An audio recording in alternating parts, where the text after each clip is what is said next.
Hip Hop Hustle podcast, man. You heard it here first. There we go. Welcome to the Hip Hop Hustle podcast. I am super excited about this one. It's been a couple of weeks since I've recorded personally because I've been away in Thailand, but I'm glad to be back. You know, we're back. We're recording straight away. I'm with fantastic artist Dyme-A-Duzin. Dyme-A-Duzin's been around for a little bit. Like, you know, he's been rapping for a long time now. I think you've been an artist for over 10 years. Like, I've seen that you've been dropping music, but you've been working on your craft for over 10 years, and you used to be part of the group Phony People. Then you went on your own. You were signed to Atlantic Records, done, you know, especially 2022, you've released tracks like Players Only, Gods of the City, and his most recent album as well was a second iteration of Ghetto Olympics. So that's Ghetto Olympics 2. So he's got plenty of stuff out there, including collaborations with artists like Joey Badass, Capital Steez, and personal favorites of the show, Flatbush Zombies as well. So, man, it's been a pretty impressive career thus far, and I'm sure you still got plenty to go. Oh, yeah, man. Well, first of all, thank you for having me. And shout out to Australia, man. Definitely a place I got to get to very soon. And yeah, man, just, you know, over a 10-year career for sure. Just been, you know, getting my creativity out. It's really started through the internet. The internet has definitely kept my legacy alive. You know, I got a lot of history in these cyber streets.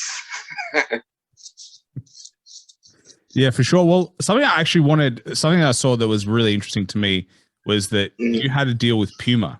Is that right? Oh, yeah. Yeah, I was signed to Puma for about 4 years as the brand ambassador for the East Coast. So at the same time, you know, we had Casey Veggies on the West. We had Rocky Fresh for the Midwest. We also we had Vic Mensa, Meek Mill with us. Yeah, so I was with Puma for a little bit. You know, that was a great experience being endorsed by one of my favorite sneaker companies growing up. Well, I mean, how does that come about? Like, do you just get a call one day? Like, what happens? Because I think everyone, like I personally, that's like a dream for me, is like if they were to come up and be like, hey, do you want a sneaker deal? Let's do a sneaker collab. I'm sure so many kids are like, they see all the sneaker collabs that are around right now. But how does that come about? How did they contact you, or did you contact them? How did that work? At that point, you know, I had been dealing with the whole Warner Brothers Records system. So at that point, I had signed to Warner Brothers Records, and you know, my brand was associated with that brand, and with that brand being associated with mine came other opportunities. So, you know, Puma had heard about me, and they you know, looked into me, and they reached out at that point. So, you know, once you're plugged into certain things within the industry, you know, certain things kind of present themselves afterwards. You know? Was it like a tough decision, or were you like 100% yes? Oh yeah, I mean, I definitely, you know what? I can't say it was the easiest decision, because with having an endorsement deal, you have to only wear these products. So it's like wearing Pumas only was kind of a challenge, but that also helped me find out about how many collabos Puma did themselves. Like, they have so many collaborations, like with Alexander McQueen, Bait, and so many like dope, you know, collabs. So I wasn't always wearing the same old, you know, Pumas. So at first I was a little skeptical, but when I got in and I got in and seen how much like they had to offer, I was with it. So did you only have to wear the Puma sneakers, or did you have to wear like Puma everything? Oh, Puma sneakers were mandatory, but I couldn't wear any like competing brands. Like, I couldn't wear no Nike. I couldn't wear no Adidas with my Puma. So I could wear like designer things, but any competing brands on my top or like bottoms were not ago. Not gonna lie, that would have been rough for me because I love Air Force Ones. Like Air Force Ones to me are like one of just my favorite shoe. They're so comfortable. The design is like classic design, but like if you got rid of Air Force Ones, Air Jordans, I'd be like, man, again, tough choice. Yep, I had to make that sacrifice. But then again, like I said, like the little high fashion collabos, it kept me interested because, you know, different flavors. I wasn't missing the Jordans. I had like some Trinomic Pumas, some Alexander McQueen bait Puma, like some L shit. So I didn't miss out on anything. Okay, I think I would have built a collection in the background. Like I would have bought all these like sneakers so that when the deal's up, I can wear them again. Like that's probably what I would have done to make sure that, like, you know, because otherwise I would have gone crazy. Like, yeah, it's cool if you can wear all the Pumas and you get all the collabs, but at some point, like, you're like, damn, there's so many cool sneakers out there that I just want to have. Oh yeah. I'm definitely got my collection of Pumas, but like right now, you know, just like you're talking about Air Force Ones, you know, those are the staple. So, because that deal ran for 4 years, you said, how like, what was the, because that's a pretty long deal, a 4-year deal with a sneaker company, with a apparel company. How did that come to end? Like, what was the conclusion of that? Did it just run out and they were like, all right, let's part ways? Like, what was the ending of that? I feel like at that point, Puma had went into a different direction as far as who they wanted to represent their brand. I think this is like the years of Rihanna coming in. So like when Rihanna was like big, like I feel like she was the creative director or something like that, you know. So she came in.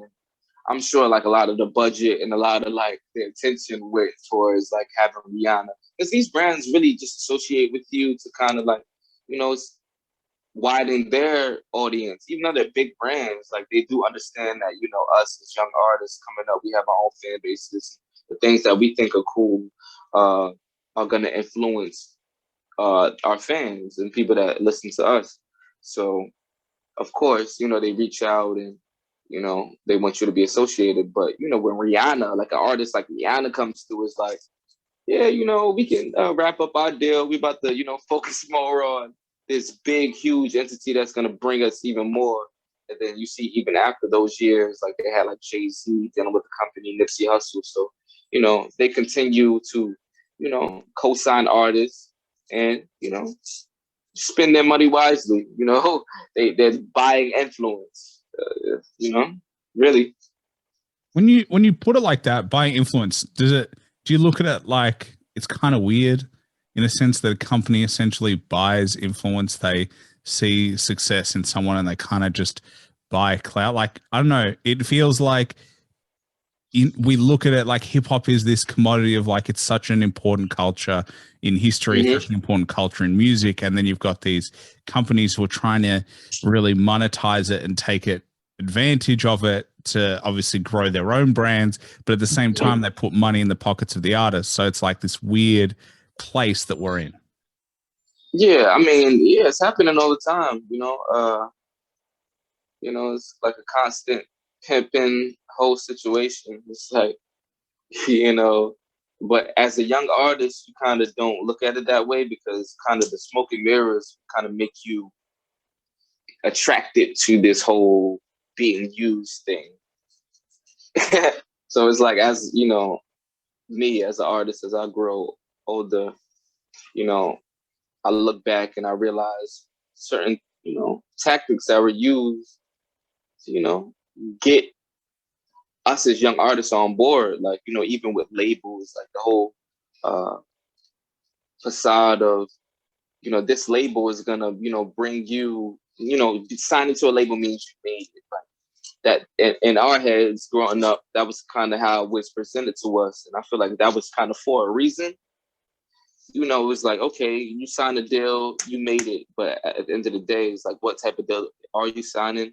And a standard deal is really just, you know, something that's gonna, you know, have you in a bind and not be in your best interest. So it's like, if that's the standard, it's like, was it even like good in the first place to even like get a deal, or like like the business is it's a lot to it. So it's like as a young kid, you kind of just blinded by the flashing lights, but it's so much deeper. It can get so tricky, and it can end up not benefiting you in the long run. Yeah, it is. It is weird because I've had these conversations before of like, 360 deals of these deals that are just, they own the rights for a long period of time. They're trying to recoup on their investment. And if your album or your project doesn't do as well as it's supposed to, then the label gets annoyed. And it's got all these like clauses, and it's all this like, this legal jargon when you're coming up, all you focus on is the art, the hustle, the distribution. Like all you want to do is just focus on that, but then it just gets amalgamated and brought into this world that no one ever talks about, really. Yeah, it's the industry for you. It's like, it's like I feel like it's like a world of sheeps and shepherd, or like wolves and sheeps, or like I feel like there's more sheeps than anything is what I'm kind of trying to say. And I feel like there's wealth in being a controller of the sheep, and kind of keeping them uninformed, So it's like the glitz and glamour is kind of blinding the young artist, while behind the scenes, there's so much more that is important. And the shine and all the shit that they show on Instagram and on TV for years, it's like, it's just to lure you in. I think there's a difference between being wealthy and being rich. And I think that the people who run the business are wealthy and the artists are rich. And and to be honest, myself included, when you look at all the artists, you're like, man, I want to be rich.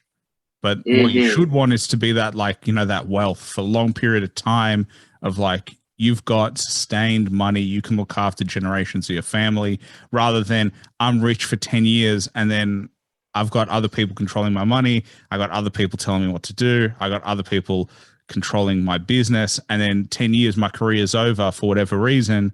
But like, I ain't got no money left because I had everyone dipping their hands in. You got to give 10% here. You got to give 5% there. You got to give 10% here. Then you got the 360 deal on behind. You got to give royalties to them. By the time you're finished in your prime, you ain't got nothing left. You've got music that may have been good, but you don't have that sustained wealth to keep you going and keep your family going. Right. And that's, I feel like that's the game, just exploiting the moment. It's like the people that are wealthy in the background don't necessarily have to keep up with the Joneses, don't necessarily have to be the, appear to the world as anything. They don't have to even have to show their faces. It's about hiring the talent, putting the talent on the forefront that's going to in turn bring them what they need, the wealth they need, so it's like exploiting the moment. If this artist is hot and everything they do, people are attracted to it, take him, squeeze whatever you can out of the room, and, until he's done, until the next person comes, you can do the same thing. That's like kind of like what a label, more and more I kind of look at label situations like that, like you said, like a 360 deal, being able to have hands in every single thing that you do, so it's like, it can get ugly. Was that your experience? Not necessarily. I was signed to Warner Brothers Records at 19. The deal I signed was for two mixtapes and then an album. It was like I signed up to kind of promote myself in order to open up a bigger budget. So it was like I was never denied of anything. It was kind of like, hey, Diamond's here, and let's help him get where he needs to be. My situation was a little different. There was a merger between Warner Brothers Records and Atlantic Records. which are both under Warner Music. So at one point there was a merger, and the staff was shortened. So it was like two of the labels within Warner Music came together, which were Warner Brothers Records and Atlantic Records. They merged. Staff was lost. My A&Rs were changed. The people who had initially signed me weren't assigned to me anymore. So it kind of became hectic for me to kind of move up in this, system where I'm no longer even seen as a priority, and people who actually signed me aren't even there to kind of take up for me. And then, so that was kind of my label situation. I fought to, work my way up. But at the end of the day, when you have no one that believed in you in the first place, it's kind of hard. So how long were you there after the merger? I would say maybe a year, because I was still on the label. I had no budget for my album at that point because I would have to, get in the building, get new A&Rs and things like that, and have them pay attention to me in order to do it at the time. So I was kind of like doing what I do now, kind of like moving independent, like just making my own music and kind of trying to get their attention. I did like one of my biggest songs to date with Kalani, before Kalani even signed to Atlantic Records. Me and her had a track. So, things like that. I was just trying to like make moves to kind of build myself up before like the label even started just paying attention or even like knew me like that, because it was a whole new label, So did you, at the end of that 12 months, was it just the end of the deal and they just decided not to re-sign, or were you trying to push to be released? Like, how did that come out? Yeah, I had pushed to be released. I had a dope entertainment lawyer that allowed me to get out of the deal without actually having to owe anything to them. It was like an understood situation. Like, it just wasn't working out because of all the, chaos in the building. I wasn't getting the help I needed, and I wasn't happy with how it was going. So I just chose to keep it independent. And so how long ago was that? Maybe 2014. Okay, so you've been independent for a minute. Like, it's been a while. Yeah, it's been a minute. Would you ever go back and sign a deal, or have you like found that this is the type of like controlling everything is your way of doing music? I've signed other deals since then. Not necessarily record label deals. I've done distribution deals, but even with that, like in this time, in this day and age, it's completely different than what it was. Like the streaming era has come, and we're here, and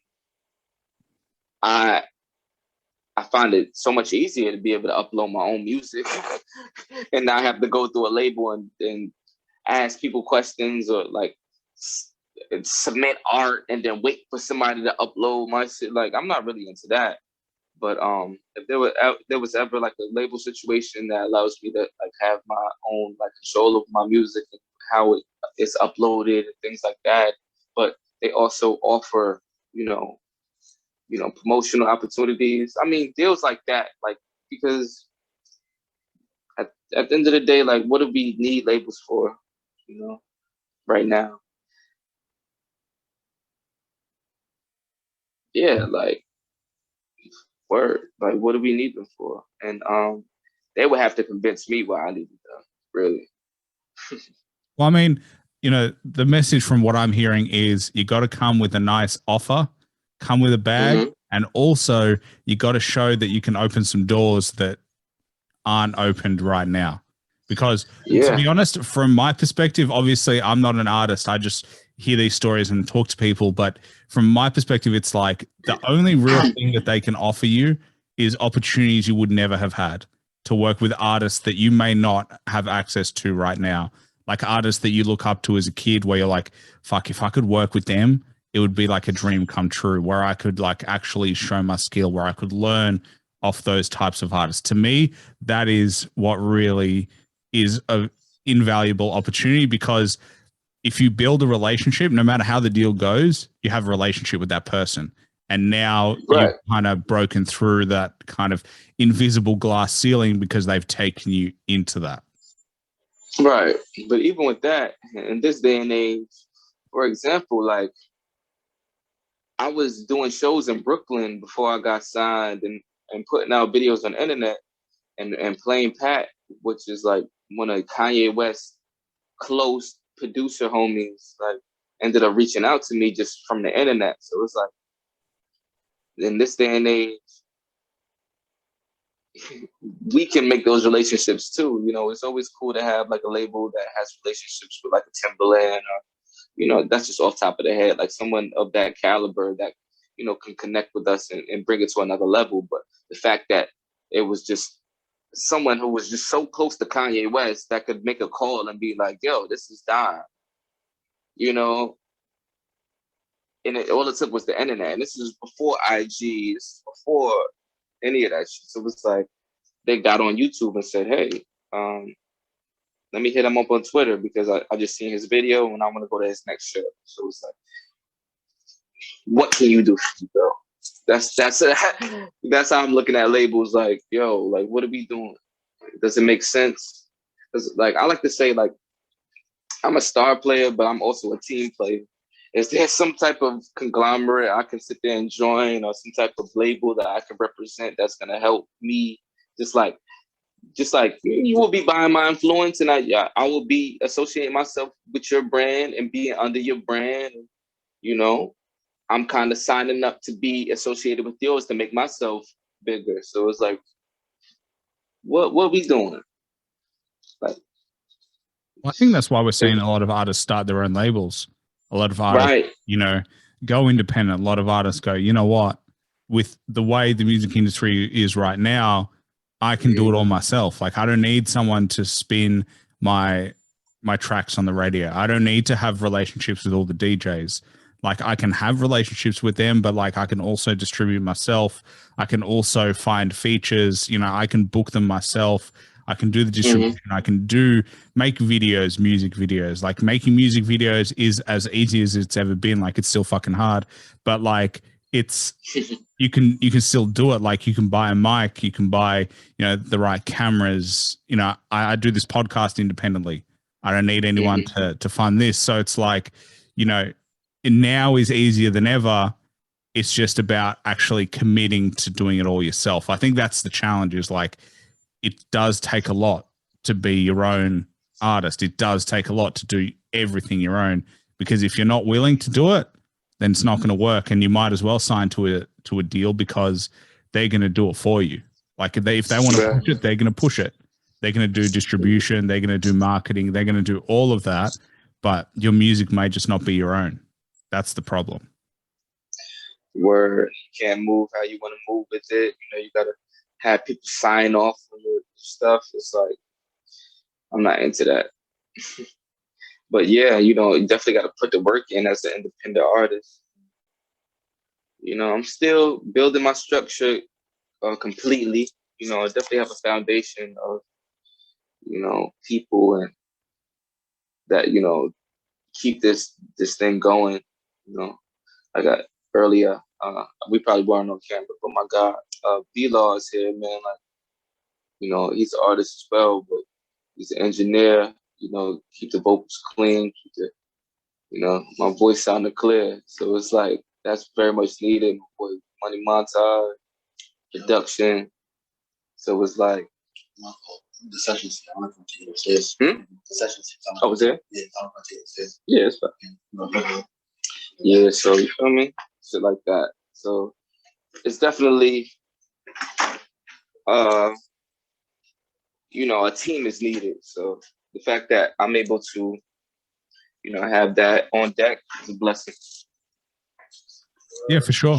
I mean, you know, what I did want to know is, like, is there anyone that you have right now as like someone you really want to work with? Like, is there anyone right now that you're like, you know, I've worked with some cool people. I've worked with some artists that, you know, perceive themselves as, I've worked with so many amazing people. But is there anyone that you're like, I feel like my vibe would work with this person? Like, I feel like we would just make a dope track. I don't know. Off top of the head, I just thought Jaden Smith for some reason. I like Jaden Smith. For that is the last person I thought you would ever mention. But like now that you say it, I feel like it'll work. Yeah, I like his energy, but I'm really into like the Kendricks. Like I've been a big fan of Kendrick for a long time. I've always wanted to work with Kanye. I was a big fan of Eminem growing up.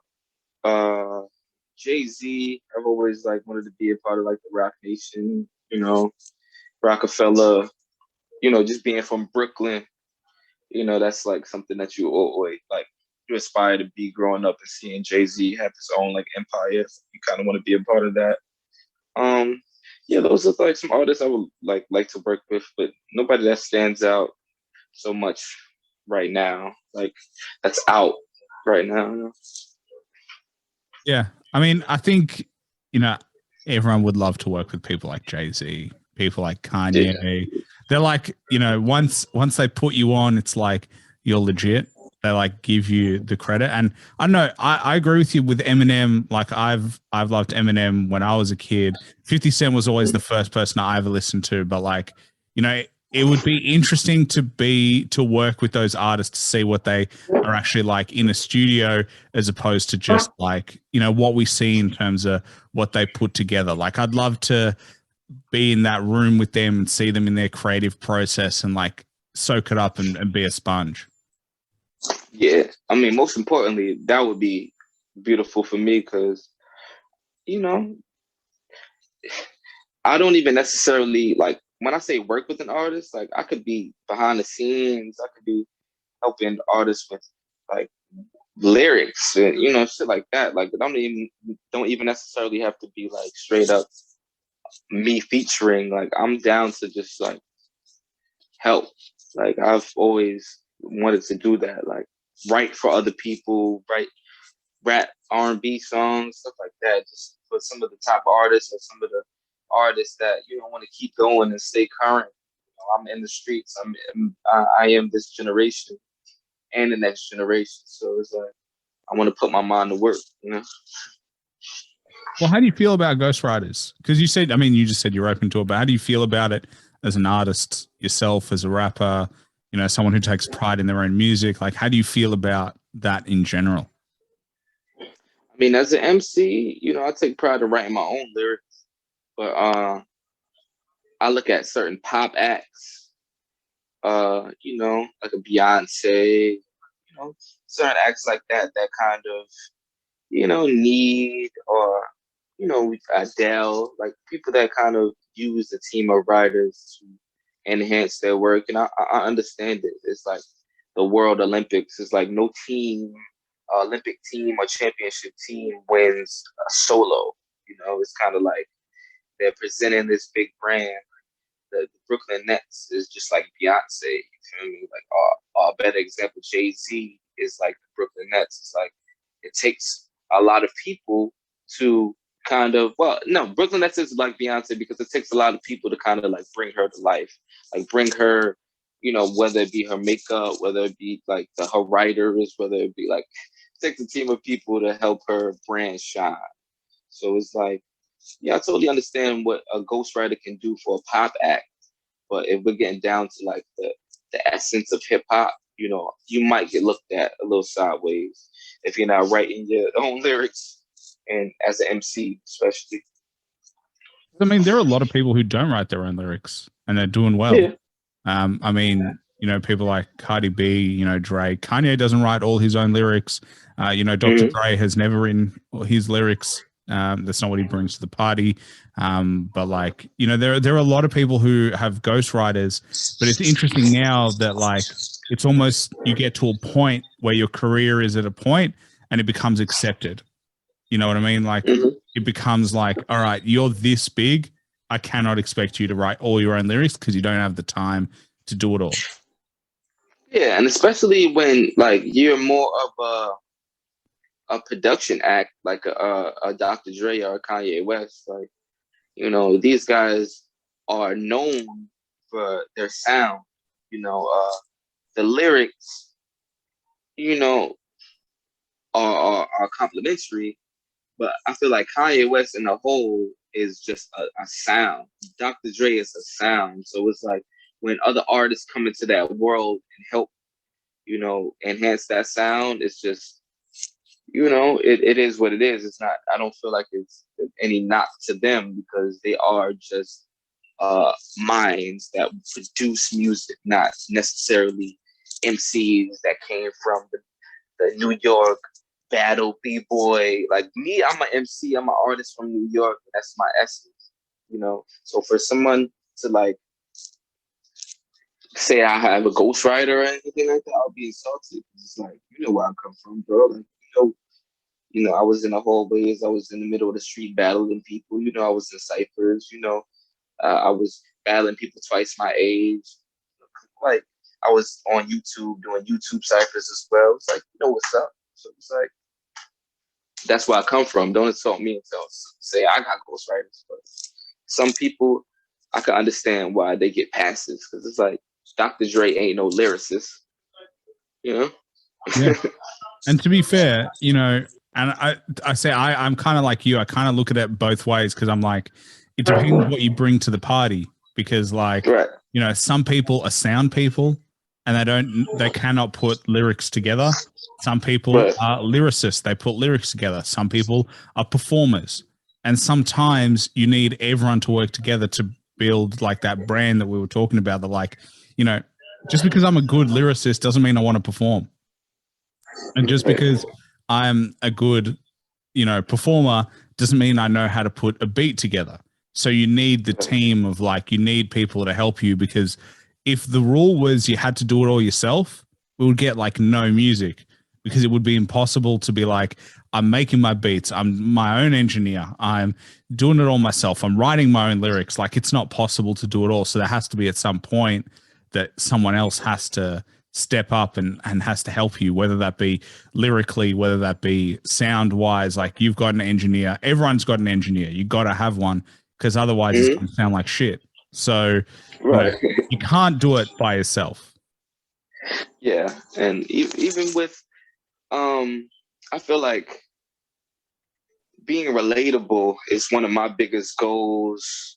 Well, I'm not trying to be relatable, but it's more like, I feel like the best music is music that you can relate to. And when you have different perspectives, just like different minds in a room to just throw out ideas and give you different perspectives, it's just like, there's no wrong in that either. So like, as much as I'm an MC, like I listen to what people think, you know? So it's like, even with that, like it's you can't do everything on your own. You need other minds to see, like, you know, how other people are thinking, just to be able to tap into their thoughts a little bit. Because it's like, okay, people out there think like that. Oh, okay. And it's like, for me at least, it helps me gather the way I want to present my songs. Well, I mean, like we said at the before we even started the podcast, but like your sound is really unique in the sense that it doesn't really fit in a box. Like I wouldn't classify you as like boom bap, old school hip hop. I wouldn't classify you as like trap, new school. You've got like a really pleasant, jazzy kind of sound. You've got like this real melody in the music that you choose for your beats and the music that you choose to spit over. But like, how did you find that? How did you find that niche? Because it's like really pleasant to listen to, like more than just lyrically, but just the whole vibe of the songs that you make are just actually quite, you know, they're relaxing. They're almost like, you know, they get you in this Zen place. But how did you find that sound that really suits what you're doing? I feel like one of the most important things that I look for in music, whether it be like picking beats or just the sound I want to go for, is soulfulness. And I feel like my background is just full of it, you know, whether it be being in the church, growing up in the church, or whether it be like my grandmother being a background singer for the Osley Brothers, just that very soulful melodic R&B vibe. But like I said, like I am an MC. I am from New York. I am inspired by the Jay-Z's, the Nas's, and the true MCs of the game. So I kind of just, blend it all in. And me as an artist that came up on creative artists, I never want to be stuck in a box. I never want to be basic. I feel like the name Dyme-A-Duzin is just a selfless thing within itself because, like in its true meaning, it means something that's kind of like worthless or it's something that is easily accessible. And I kind of make that name ironic by being multifaceted and having different creative styles and being out of the ordinary and out of the box. So I kind of challenge myself with naming myself that, and also giving all glory to, a higher power, all glory to God, letting people know that I don't consider these talents that I just developed because I developed them. These are like gifts that I wouldn't be able to expound on if it wasn't for, being blessed. And that's like what Dyme-A-Duzin really means. It's like, I am not just me. I am a child of God, Yeah. Well, I mean, it's interesting that you went for the irony, like the ironic name, where it's like you're dealing with opposites, where you're like, it's almost like self-motivation that you could fall into being a Dyme-A-Duzin, but you want to prove that you're not. I mean, most artists are the opposite. They're like, amazing MC or the best MC or fab MC. They're like these artist names that are like, they're trying to say that they're the best. So I actually like your name because it's like really subtle. It doesn't mean that you're the best, but it does it's just this balance that I kind of like. It really works because yeah, anything but a Dyme-A-Duzin. Appreciate you. Yeah, man. But yeah, all glory to God, man. It's a blessing just to have these ideas and these talents and these resources to be able to get these ideas out. There's so many people out there that might have dope concepts and records and rhymes, but just can't get to a mic, can't get a studio, can't afford a studio, don't have the resources within their neighborhoods to even record these incredible ideas that they have. So the fact that I'm able to get it out, I just say, I'm a Dyme-A-Duzin. Anybody could have did it, but I am placed in this time, in this space, right now to bring it the way I'm bringing it. So that's definitely a blessing. Well, how does God influence your music? Because, I personally am not a believer in God. And people in hip hop, they do believe in God a lot. It's a lot in the lyrics. There's always references to a higher power. There's always references to a greater being other than themselves. But how does it influence your music and what you do? I feel like I've had too many encounters with either spiritual people or spirituality to kind of not believe that there are different entities outside of the physical human entities that we kind of encounter all the time. So it's kind of like I grew up in the church. So, but that didn't make me Christian per se, but it gave me like a sense in faith and religion and like what that meant.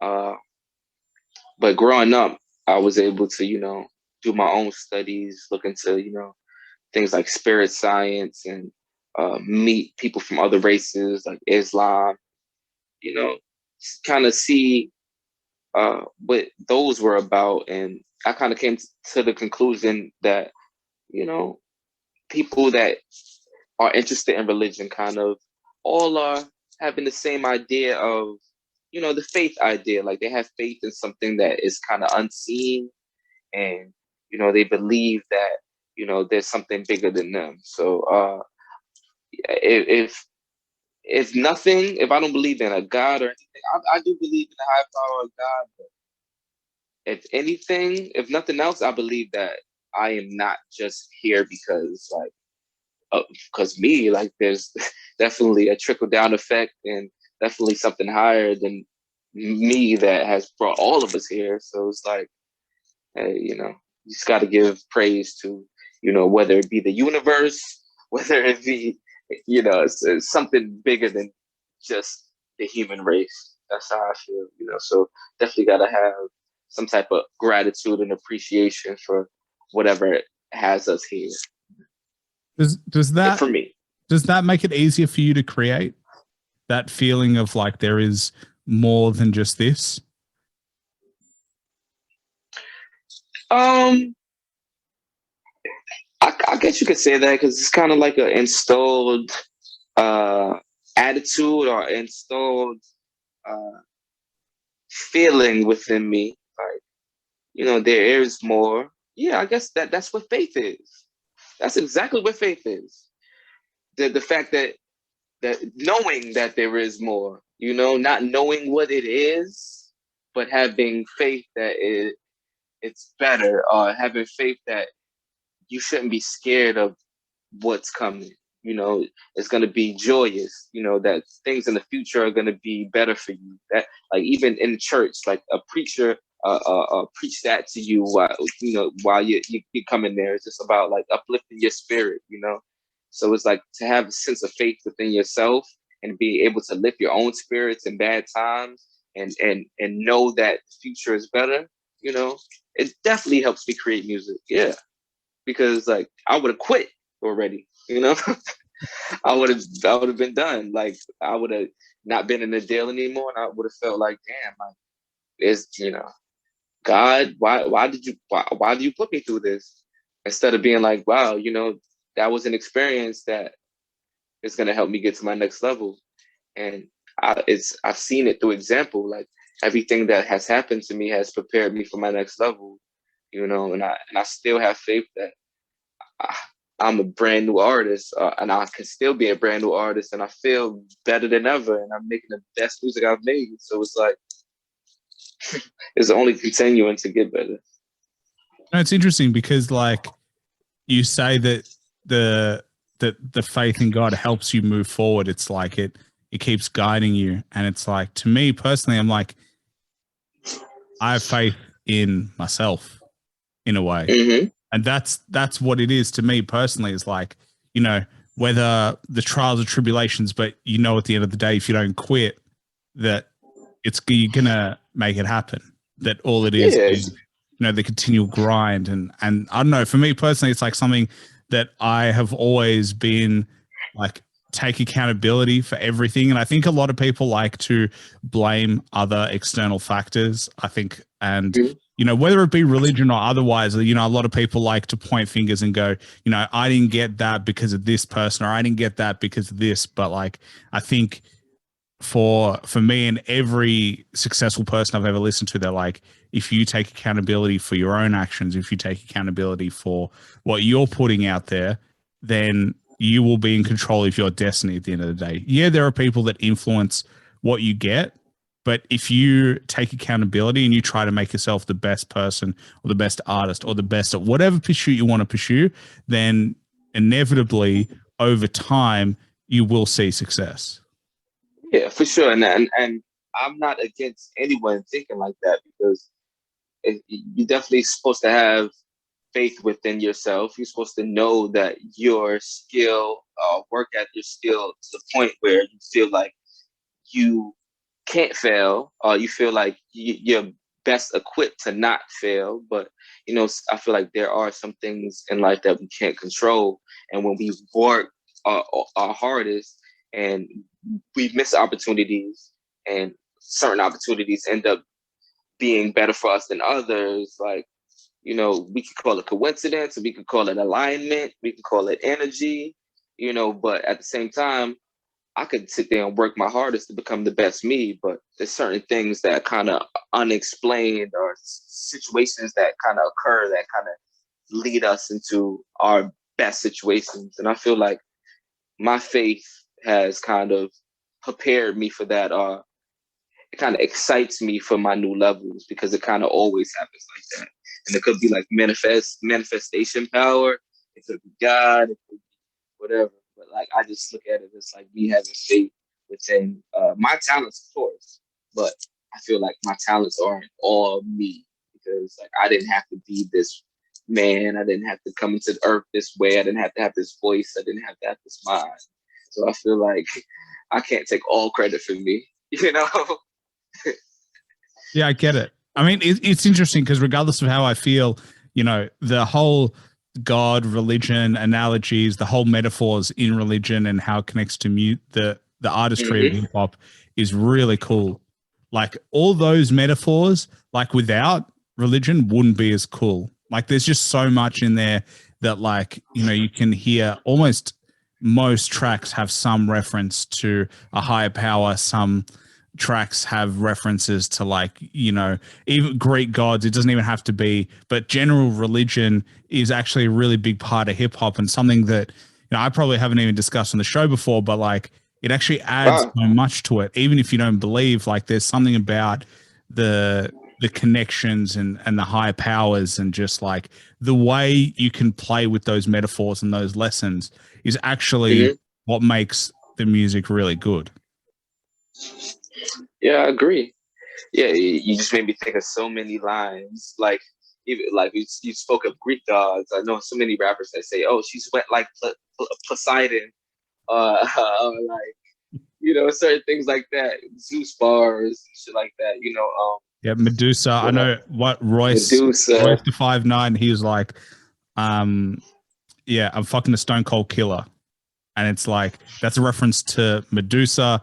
Like there's just so much in there that like all these, it's just cool. You can use them in so many different ways, but I think Greek gods are actually really cool as references as well. There's something about, you know, each of the characters that they have that really works well in terms of imagery, in terms of they're dark, they've got flaws, they're like angry, they do all this cool shit. So yeah, man, I'm always a big fan of that kind of stuff. I was listening to Kanye today, just randomly flashing lights.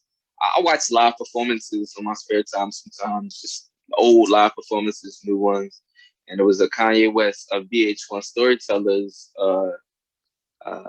performance, and he was doing flashing lights. And one of the lines was, hey Mona Lisa, come home, you know you can't run without Caesar. You know, so a little Caesar line. You know, so shit like that, yeah, definitely helps rap. It brings rap out. It's like a toolbox we can dig in to help us bring out very you know, just beautiful imagery within our wordplay. Because you can, you know, play with the Caesars, the Poseidons, the Medusas. It's like even like, you know, Jesus, like cross. Kanye had a line that came out on a Future album today. He said, "Cross me so much I got nails in my hand." You know, you know, shit like that. You know, it's weird because like hip hop artists aren't stereotypically known as like, you know, the most intelligent bunch, right? There's like this stereotype of like, you know, they're just street guys. They're just used to a particular type of life. But then if you listen to the lyrics, you're like, fuck, the amount that artists know and the references and, you know, the type of things that the people know in hip hop is way more than people get credit for, because it's like, it's great. I couldn't put in those references.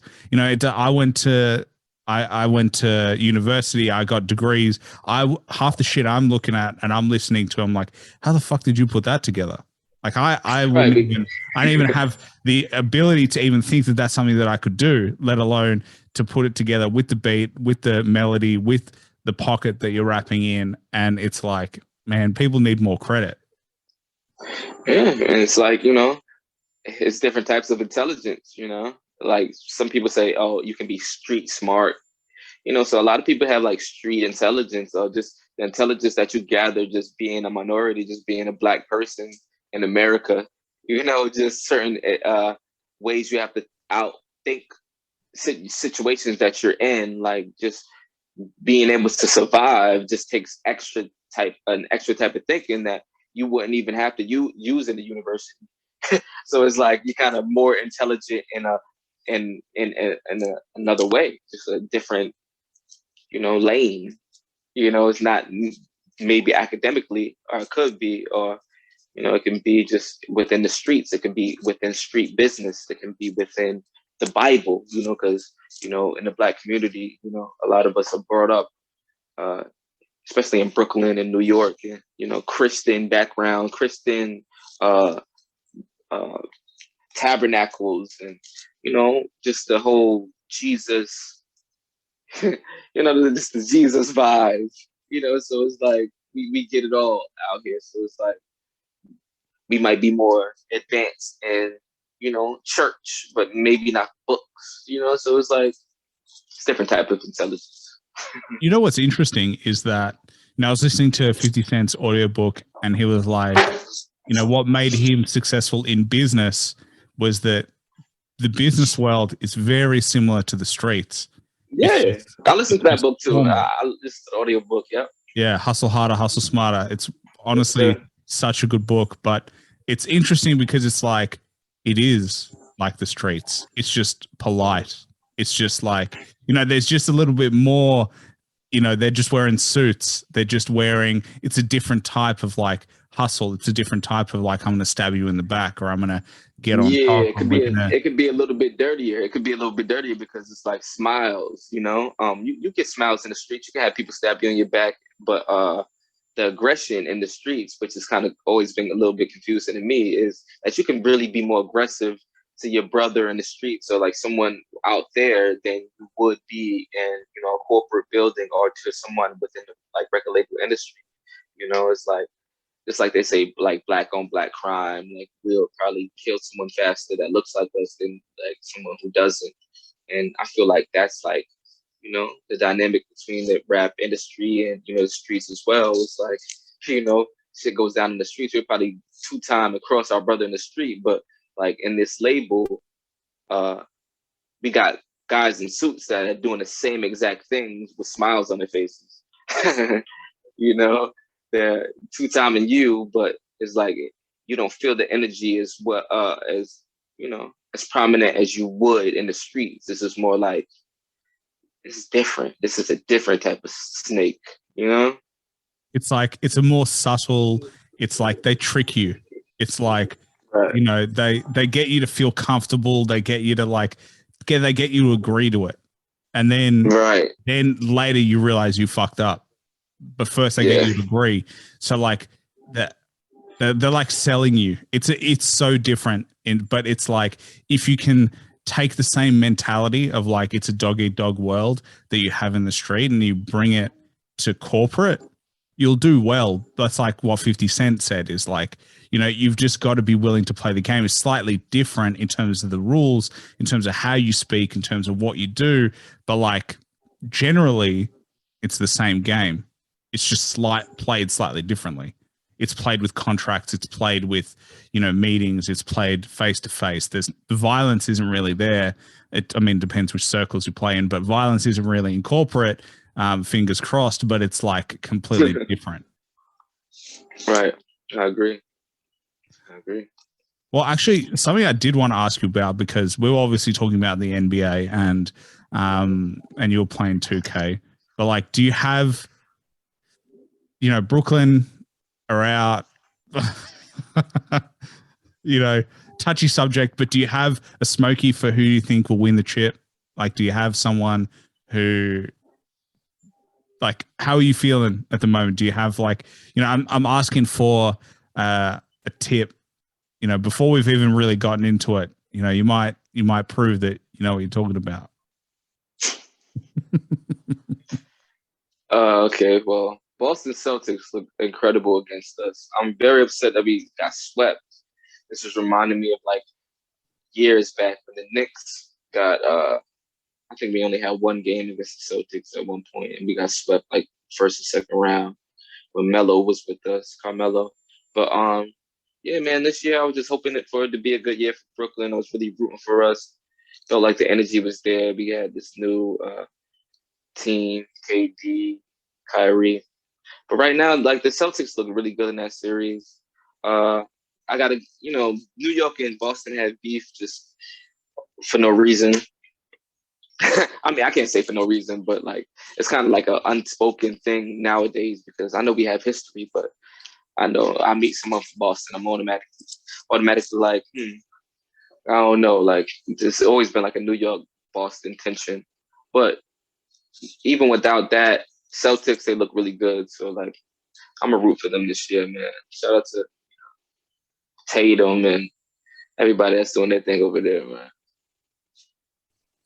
I really hope they don't win because, as I said to you, I'm on the Giannis train. So I'm hoping they can do back to back. The Bucks they can step up for me. But yeah, I have heard the Celtics are looking real good, but it's you never know with sport. That's the thing. That's why I think we all love it. You never know. We could have the Mavs might come out and I mean they had a tough series against the Jazz, but you just never know what could happen. Yeah, man. You really never know. I was surprised by the Bucks last year too. Yeah, I mean Giannis just suddenly knew how to shoot free throws. He just figured it out, But like, yeah, I know it's one of these things. Like as you said, everyone thought the Lakers would be good, but I don't know what happened to the Lakers. They really struggled this year. I don't know. How do you feel about them next year? It feels like LeBron's starting to get a bit old these days. He's starting to get a few injuries. It's a long season, the NBA season. Yeah, man.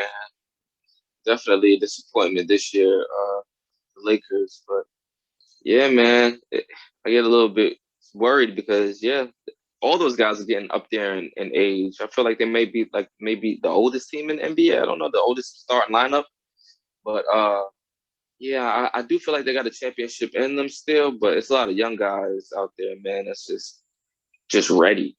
So I really hope they can get it together. But then I'm also excited to see what time it's gonna do with Bronny and his whole situation of getting in the NBA because I know that LeBron James has he wants to play with his son at some point. So I mean, if Bronny gets in the NBA and James wants to come to whatever team that is, I would really love to see them try to take home a championship. That would be fire. Even if they weren't that good, to be honest, it would sell mega tickets. Just to see LeBron James and his son play basketball live. Yeah. Oh, that first game, that would be a sellout. That would be a sellout. That would be sick. I'm not even in the industry and I'm already thinking like, oh damn, if I got those two, I could be like, I'll make all this merch. I'll make this like, all this shit. Like you could just sell the crap out of it. You sign LeBron for whatever he wants to sign to. You just make it all back on merch on like, you can just like the interviews, the exclusives, like you could do. I'm already excited and it hasn't even happened yet. Right. And that's a goal of his. And I feel like that would make him he's already one of the GOATs, but the fact that he could come in and still be healthy and have his son come in after is like, woo, that would be sick. I really hope that happens, and I hope I'm around to see it. Not gonna lie though, I would love to see them go head to head. Ooh, I feel like that sounds cool too. But what would be cool is if Bronny and James, Bronny and LeBron won a championship together, then Bronny ends up getting traded, and then they play each other. See, I feel like it could be the other way around, where Bronny comes in, he's in a team, LeBron still has his deal, he's like still vying for the championship. He wants to finish the year at the team to see if he can get a championship. So like they may have games against each other. That would be a cool head-to-head just to see, again, you could sell the shit out of that. That's like, the son versus father. It's like, again, it goes back to the biblical references. It's like, will the master and the student, and you go back to like, at its raw, it's like super cool. Like, I just feel like that'd be such a good sellout. But yeah, I feel like there's infinite options and, people aren't a huge fan of LeBron, but at the end of the day, you got to get excited about shit like that because, that shit's exciting. Oh, yeah.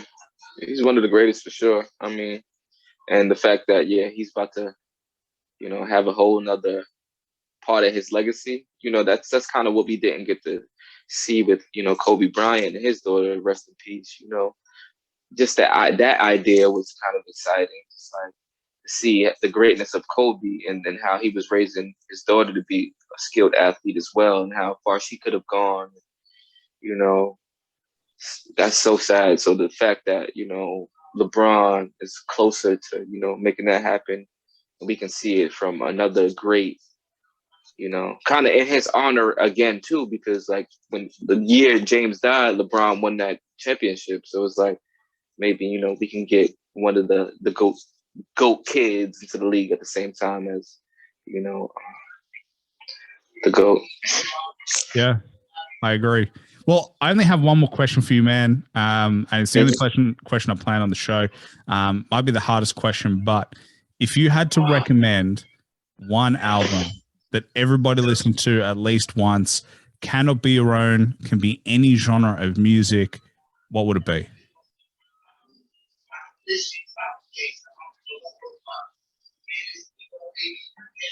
I really like Late Registration by Kanye West. I agree. I think it's a great album. Sonically, it's really good. I think he does put it together so well. And I don't know, how do you feel about Kanye these days as opposed to, what he was doing at the beginning? I feel like everyone loves the OG of the legends, but how are you feeling about, where he's at as an artist, where he's at as an individual, and where it's headed? Yeah, definitely. I was talking about listening to him earlier today because I was just chilling, and like the words for Jesus Walks just popped into my head, and I ended up watching like a live performance of him at the Grammys doing it, and